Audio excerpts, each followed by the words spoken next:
Be confident, be bold, be authentic, but don't forget to take action. This is Ordinary to Badass, where our stories empower women to step into the spotlight of their own lives and pursue what they're truly passionate about. It's time to step into the arena and become more than just extraordinary. It's time to become a badass with your host, Marie Sonneman.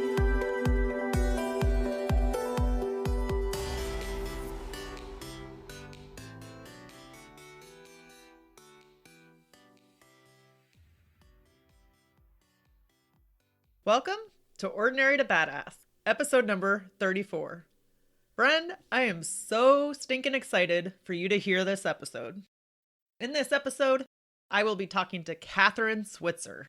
Kathrine is a total badass, and I've wanted for you guys to hear from her for a long time now. So I am super grateful that Kathrine agreed to come on the show. Kathrine was the first woman to run the Boston Marathon in 1967. She's so awesome, and I was such a fan before I talked to her, but after talking to her, I'm an even bigger fan. She's so humble and has a lot of great things to say. Just so you know, there's a couple spots, especially towards the beginning of the episode, where it breaks up a little bit, but here in coronavirus times, the internet and Zoom is going crazy. So we had to end up turning off our video to talk just so that you guys could get a better show today, or so that you guys could hear all of the details, because I know that you'd really want to hear what she had to say. But like I said, that's only at the beginning, and it gets better, and I know you'll appreciate it. With that said, stay tuned, because I know you're going to love this episode. Welcome to Ordinary to Badass. Whether you're ordinary or badass, I'm glad you're here. Today's guest is Kathrine Switzer. Kathrine, thank you so much for being here. Great. I'm delighted to be here, Marie. Thanks for having me. So before we go any further, I have got to ask you, do you consider yourself to be ordinary or badass? Well, it's a funny question. If I have to choose between the two, I'm going to naturally choose badass. But honestly, we'll get to this in my story. I really was following rules all the time. And if the rules were ridiculous, I found ways of sort of legally circumventing them and changing the system. And I guess anybody who changes the system nowadays is called a disruptor. And a disruptor was always such a negative word that I would rather be a badass than a disruptor. So have you always considered yourself a badass? No. I've considered myself somebody who wanted to change the things and make them better. And I never considered.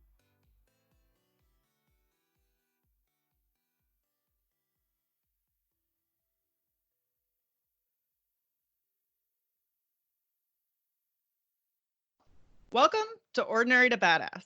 Whether you're ordinary or badass, I'm glad you're here. Today's guest is Kathrine Switzer. Kathrine, thank you so much for being here. Great. I'm delighted to be here, Marie. Thanks for having me. So before we go any further, I have got to ask you, do you consider yourself to be ordinary or badass? Well, it's a funny question. If I have to choose between the two, I'm going to naturally choose badass. But honestly, we'll get to this in my story. I really was following rules all the time. And if the rules were ridiculous, I found ways of sort of legally circumventing them and changing the system.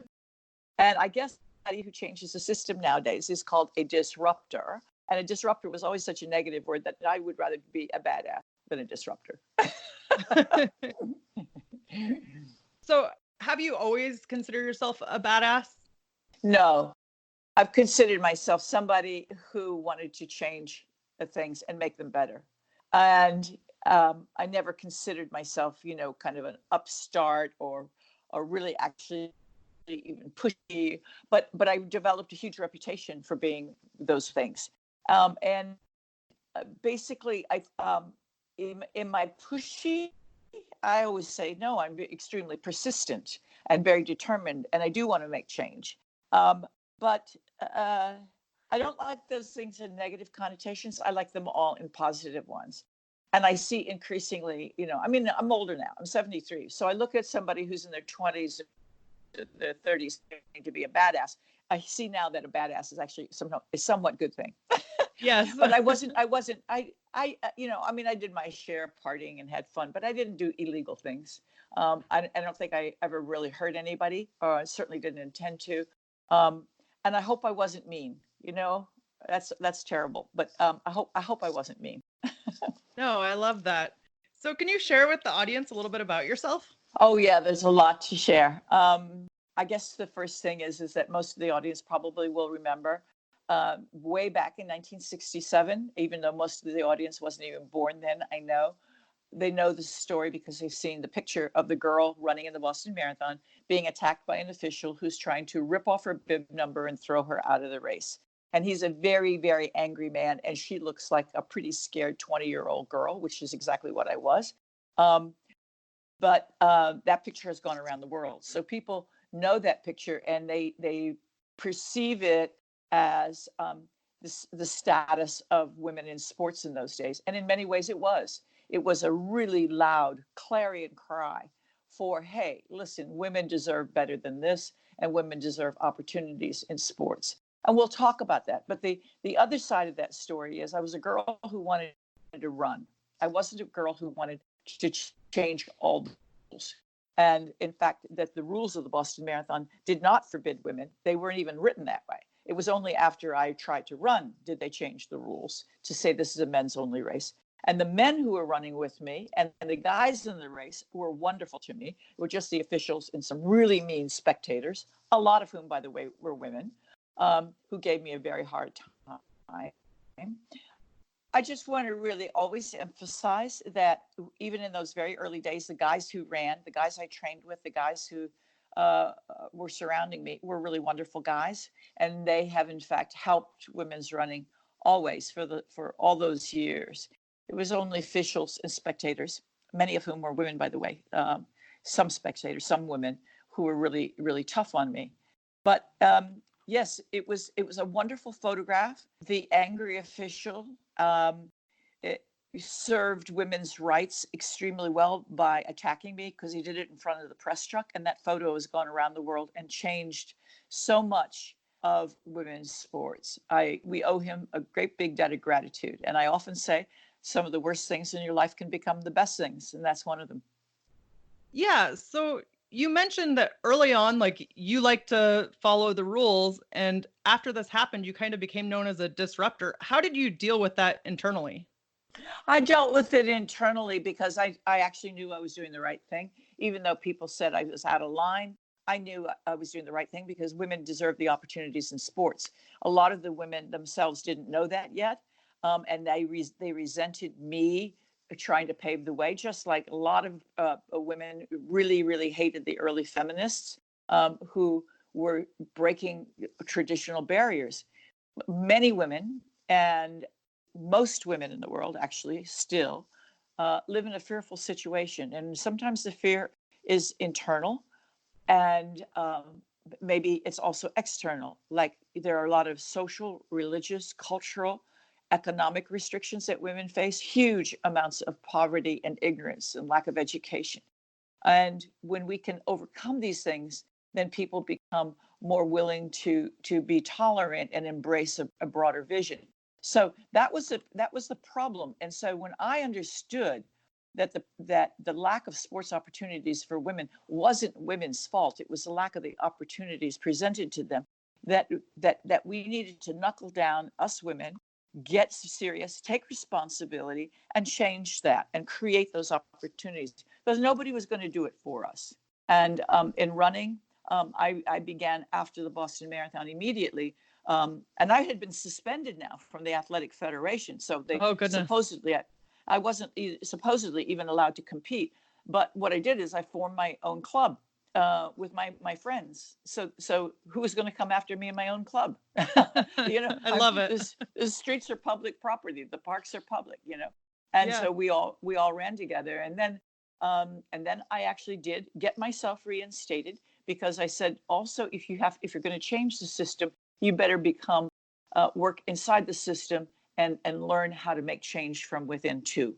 Because people get very resentful when you just try to bash down the walls. Why don't you go in and let's work cooperatively and see what changes can be good for everybody. So then I began taking up leadership roles, official leadership roles, but I made changes in those things too. So eventually myself and other women got us official in the Boston Marathon in 1972, which was a huge breakthrough. Yeah. Because the marathon is the big glamorous event and very tough. And then I began the drive to get the women's marathon in the Olympic Games, because I knew nobody was going to take it really seriously globally until we were on the big stage. And how is that going to happen? Well, it wasn't happening in committee meetings, believe me. What I did is I went out and got sponsorship and created a global series of women's races, women's only events. It was called the Avon International Running Circuit, sponsored by Avon. And we put on 400 races in 27 countries. We had over 1 million women participate. And this is when everybody said women weren't going to run. Ha, ha, ha. This is in the late 70s and the early 80s.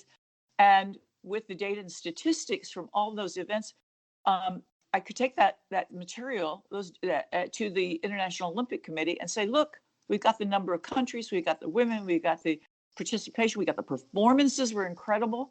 And they still said, oh, but we don't have the medical evidence. You know, women's uteruses might fall out and you might get big legs and they'll turn into men. And so we got really good doctors who ran on our side, and they presented evidence that surprised even them, which showed that women have more capacity for endurance and stamina than men do. And that the marathon events and similar long distance events are actually more ideally suited for women than for men. And we know as women that we can't run as fast or throw as far as a man. We never will. That's okay. They've got the muscle power, the speed, etc. But we've got endurance, stamina, flexibility, and balance. And we're changing the world in other ways. We're showing that women have capability that men don't have, and men have capability we don't have. Doesn't mean they're better or we're better. It means we're different, and that we can work together and take the best of both of us and create something really, really good. I speak a lot to businesses too. I mean, just so this is like a metaphor for us working together as males and females. Mm-hmm. You know, for so long, men said women don't belong in the workplace because they're not as determined and hard driven as men are or whatever. Well, maybe we bring something else to the workplace that's really very, very beneficial, and we're finding that out. Companies that are inclusive and diverse and have egalitarian structures are much more successful. So anyway, that's what sports taught me, and that's what I always feel I'm doing when I'm breaking down those barriers and being outspoken. I don't feel like I'm a badass as so much as I'm taking responsibility for doing what should be done. So in 67 was when you ran the first marathon, or the Boston Marathon, and in 72 was when you were reinstated to the marathon. And when did you get women to be able to run in the Olympic Games? They voted in 1981 in a special meeting of the board of directors to include it for the 84 games in Los Angeles. So I'm now talking to you guys who probably don't remember an Olympic Games that never had a women's marathon. But believe me, it was a very, very, very big political moment, as well as a sports moment. And it was a heroic moment because Joan Benoit Samuelson ran that race so fantastically well. Just blew it out of the water, and all of the women did. And it was televised around the world, and everybody knows how far a marathon is. And they suddenly realized, holy smokes, women are now doing the toughest event in the Olympic Games as men, and they're running really, really well this very, very long distance that we thought was impossible for women to do before. So in many ways, it changed the landscape. Certainly in sports, it changed the landscape. To me, politically, it was as important as giving women the right to vote, because it was the physical equivalent of what we achieved in 1920 with the intellectual and social acceptance. So for women, we've come a long way, but there's still some hesitation from some women, like they still could be nervous to be called a feminist. What would you say to the woman that sees something wrong in the world and wants to speak up, but that is scared? First of all, the word feminist only means somebody who believes in equality for men and women. Mm-hmm. It has received this really pejorative connotation of somebody who is very pushy and bullish and aggressive and mean and hates men. That's not true. Yeah, right. That's not true. And we always have extremes on each end of the spectrum, and then that's good too, because we should embrace everybody. But what I say is, listen, every one of us every day is surrounded by social injustice. Look around you on the street, you're going to see a little kid getting put down by somebody, or you're going to see, in a family, the young boy gets the fairer treatment than the girl, or you're going to see somebody discriminated against because they're different religion than you or color. So you can't change all of those things all at once, but you can change what's happening around you in a small way. Just like I said, hey, I'm not going to change the Boston Marathon in 1967. I'm not going to change them overnight and make them say, yes, we're going to welcome women tomorrow. We're going to change everything. We're going to welcome women tomorrow. I'm going to start in my own community and create a little club, and we're going to run together, and let's see how we take it from there. Just start with what you can control and do. Yeah. So I know that you say start with what you can control. That can still be pretty intimidating. Do you think, what do you think the first step is? I think the first step is to realize what the social injustice is and what you think you can do about it. And then you get a critical mass, or you get a few friends around you who believe the same way, and you sit down and you say, okay, how can we address this? Somebody's going to say, well, look, I'm really good at writing press releases. The other person says, great, I'm really great at measuring courses. The other person is really great, I'm great at doing social media. That you then work out an action plan for getting started. If you're thinking about doing it all by yourself, it can be done, but it's a little lonelier. Mm-hmm. And you kind of lie awake at night second guessing yourself a lot, which I spent most of my life doing. Right. but now actually I don't. I'm surrounded by women who are like-minded, and they want my voice, and they really are willing to go and do a lot of the work. I'm talking particularly about my newest organization, and my last, I'm sure, which is called 261 Fearless, which is a nonprofit that reaches out to women in the world who are fearful and gives them a chance to run and walk together with other women who are not fearful, and how to take that first step out of your house, put one foot in front of the other, and meet with other women just 1 hour a week, and get your mojo. And it is really phenomenal, because running is transformational. It changes women completely. It doesn't cost anything. It's time efficient. It's easy. Doesn't require any equipment, no money, etc. And so that's my path that I've chosen. And we've started this organization. We're in 11 countries now and 5 continents. And we're just showing that if a woman can have friends and she's not alone out there, she can become empowered by just taking and putting one foot in front of the other. I mean, running has changed my life. It's just made me so fearless and strong. And I know Yes. it transfers into every avenue of my life, my family, my religion, my work, my creativity, everything. So women are going to be, when they're afraid to ask for a raise, or finish the education that they didn't complete, or leave a bad relationship. Sometimes you need something that makes you feel really good about yourself before you can take those steps. And running can do that. We've seen it again and again. So what I'm saying to women, hey, if you want to do that, go get what's the issue in your own neighborhood or your own life, or the lives of the women around you. How can you solve it? Sit down and talk about it. Figure it out. You can do that. So you said to change an issue, sometimes you need to find people around you. How did you do that? Did you find other women, or is that why you created your own running club? I didn't find them immediately, because people were a little leery of me. They thought that I was a little extreme because I was running marathons. And I said, look, you don't have to run a marathon. You need to come out, just run a few steps with us. Well, it was very, very hard. So the running club actually was successful first with guys, but then the guys brought along their girlfriends and their wives. Okay, so I don't care how they do it, as long as they come out.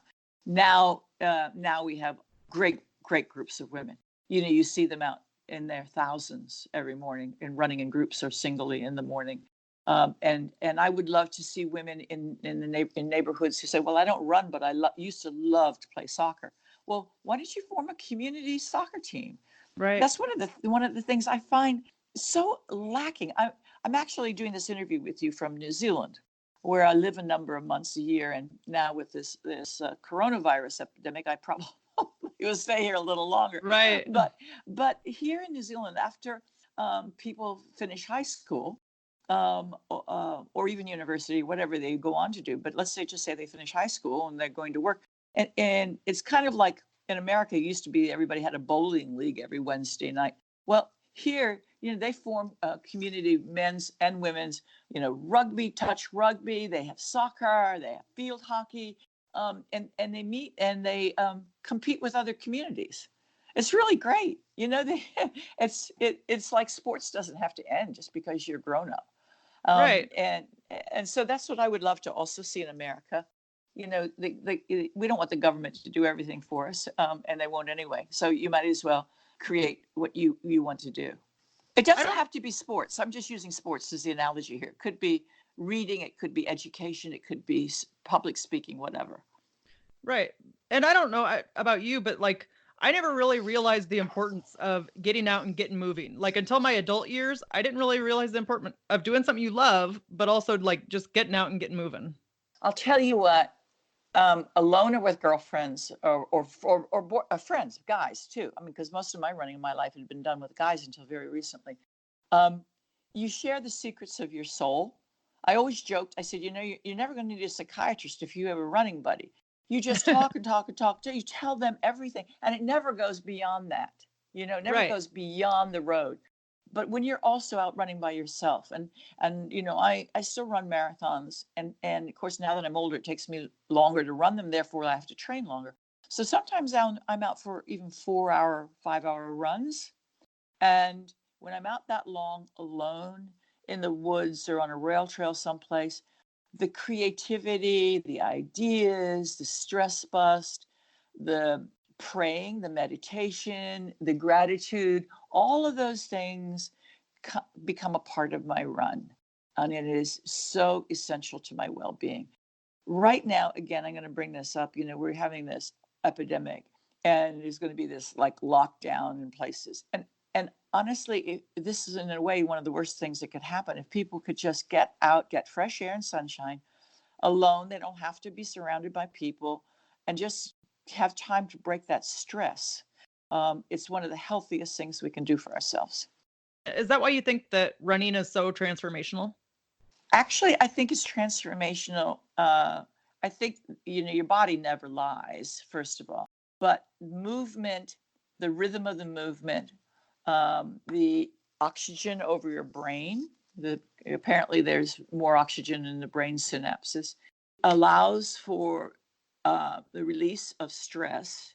And anytime you relieve your body of stress or discord, then other things come flowing in.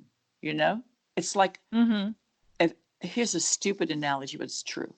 If you clean out your closet or a drawer, that sense of order, and now you can find things, allows for other things to come into your life. Okay? Just discovery, creativity, or whatever.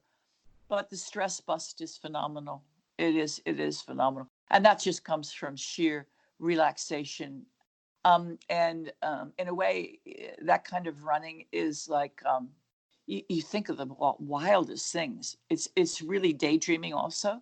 Like when we have constant nightmares, your body is just trying to get rid of whatever stress is in the brain. But when you run and it all comes out, then you come back, you're extremely relaxed. And that therefore you can get full sleep, full rest, and reach some kind of little more tranquility. So doing a marathon, it's hard. It's a lot of work. What do you tell yourself while you're running to keep pushing? First of all, the marathon is not about the race itself, the event. The marathon is the process to get there. And if you do not like running, you have to be driven to do this marathon for another reason. See, I like the process. I like going out and doing a 3 or 4 hour run alone or with a couple of friends. And therefore I like getting to the start line of a marathon feeling prepared, which is a wonderful feeling. At least I say, look, I've done the distance in practice. I'm not really worried about covering the distance. Having said that, honestly, in a marathon is like life. You come prepared, but anything can go wrong. Yeah, totally. and and for whatever reason, it's not your day, or you've got diarrhea, or you've got your period, or you've had an argument with your boyfriend, or all of a sudden you step off a curb just before the race and you crick your back, or and suddenly halfway you're done. You got the bump. Hmm. You've had it. You've Right. paced yourself too fast. All those things can go wrong. So what I do is I try to say, keep it in control, and I break it into 4 stages, and I knock off those stages, and then I want to get to mile 20 and say, okay, now the marathon begins, because there are 2 marathons in every marathon. It's the first 20 miles and the last 6. And the last 6, honest to God, feels like the first 20. So be really, really, really prepared. And I don't mean to scare people, but I might as well, since every marathon in the world has been postponed. You have time to think about this. And that is that when people say to me, I think I'm ready, I've run 18 miles in practice, I go, oh my God, you have no idea, because what happens is that your body loses glycogen, and therefore your energy. You lose your energy source at about 18 to 20, 21 miles. And that's when you really, really start hurting. Women are very, very fortunate because they have a fat source, and that's when they start burning their fat source, and it becomes a fuel for them. But you can't learn how to do that unless you do that in training. So that's why I say to women, please, please try to get in a 22-mile run before every marathon, because then your body is used to flipping over from the sugar supply to that fat source. And that's what burns that fat. So you love your fat, use it as a fuel source, and the longer you run, the more you're going to lose that fat. So that's also incentive. Yeah. Love your fat. I think that's great, actually, because women need to embrace, everything about themselves. Hey, you know what? You should see some of the ultra runners. We see some of the top ultra runners, and of course, yes, they're thin as a pencil. Okay, sure. But and even when you're thin as a pencil, a woman still has fat sources. But there Right. are many, many women ultra runners who are extremely successful, and they are quite zoftig. They're quite voluptuous, and that fat is really worthwhile. And I'll tell you, they are good. They're really good. So do not think you have to be pencil thin. You look at the Channel swimmers. The women who swim the English Channel need every ounce of fat they've got on them, and Right. Yeah. it keeps them warm and it keeps them fueled. So don't worry about it, guys. Yes. Embrace it. So you talked a little bit about 261 Fearless. Can you explain to the listeners how the name came about? Yeah. First of all, and I'd love everybody out there to join us as a member or to start a community club. We'll give you the training program, show you how to do it.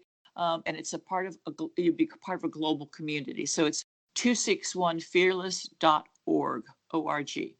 And it became really in an interesting way. It came about when, I kind of looked around and I said, my God, as much social change and sports change as I have made, there's so many women in the world who I'm not going to be able to reach.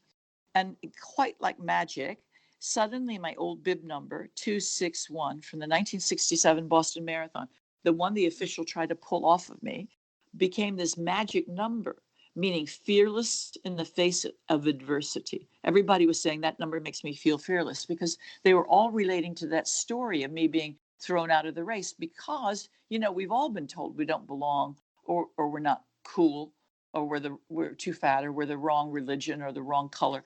And then we start running and we realize we can do anything. We feel fearless. So people were running their marathons and they were putting 261 on their back, or they were putting it on their arm, or they were tattooing themselves with it. And I thought, I've got to do something with this because it's sort of speaking to me here. And Yeah. talk to a few girlfriends. One in particular, Edith Zushman, who is the CEO now of 261 Fearless. And she said, my God, this is really powerful. We could start this organization and reach those women that you have been wanting to reach. And I said, how are we going to reach them? And she goes, you know what? There's something called an internet. Duh. And I said, yeah, but they're poor, these women. I'm talking about poor women. She said, no matter how poor any group of people are, somebody will have an internet connection. And that's actually true. And that's how the Arab Spring came around. So anyway, here we are now. We started this organization, and we're involved, as they say, already in 11 countries. We have a fabulous communications network online, but also we're changing women by taking them by the hand in each of their little villages and towns and cities and countries around the world, and getting them to walk and run with us. Non-competitive, non-judgmental. We don't care about your age or your religion or your income. We just want you to come out there and join us. And I love that. It is so great. And talk about inclusion and diverse. That's us. Exactly. Yes. And I was gonna say that's my favorite thing, because women have been excluded from things, and you were excluded, but you didn't take that and start excluding men. Like, you're still being inclusive. So that's my favorite. I love it. Yeah. I'll tell you the truth is, we just wouldn't be where we are if men hadn't helped us. And in fact, one of the guys on our board of directors is also one of the guys, is a guy, and he has helped write all of our educational programs. So the 261 Fearless is a really terrific educational vehicle as well. And when women start a club, kind of like Girls on the Run, they can make the club into anything they want. It's a nonprofit, but you could still grow your club and do fundraising and create a charity business, if you see what I mean. Yeah, absolutely. I think that's so awesome. I'm definitely going to look into it. Good. So, we'd love to have you. Yes. So can you, as we're coming to a conclusion here, can you share with us something that you think that every woman should know about? Every woman listening should know she has the capability inside of her to do things she never, ever could imagine. And the only way you're ever going to know what you can do is to take the next step toward that. And you're not going to achieve a gold medal in the Olympics just by dreaming about it.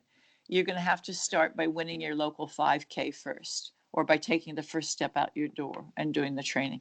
Or you're not going to become the CEO of a major Fortune 500 company by dreaming about it. You're going to need to start, with getting your business degree and getting started in a job and working your way up.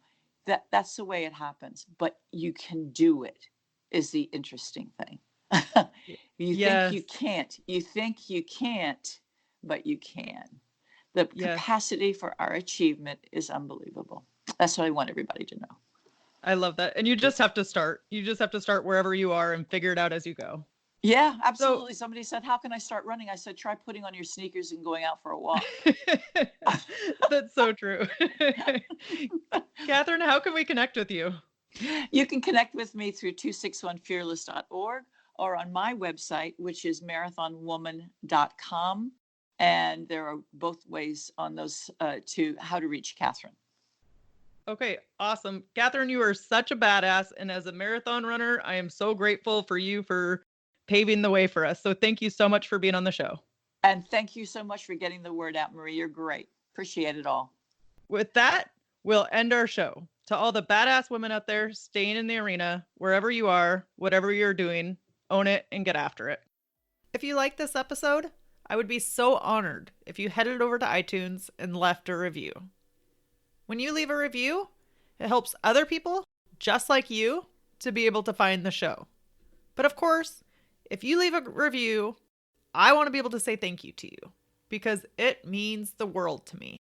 So make sure to screenshot it and send it to me on Instagram @ordinarytobadass, or you can even send it to me on email, ordinarytobadass@gmail.com. I look forward to seeing your review. Thank you so much for your support. It means the world to me. Now that you've listened to this episode of Ordinary to Badass, we want to hear from you. Go to our website, ordinarytobadass.com/podcast, and submit your own experience on how you took your life from ordinary to badass and get the chance to be on a future Spotlight episode of the show. That's ordinarytobadass.com/podcast. While you're waiting for the next episode of the show, wipe off the sweat, dust off the dirt, and get back in the arena.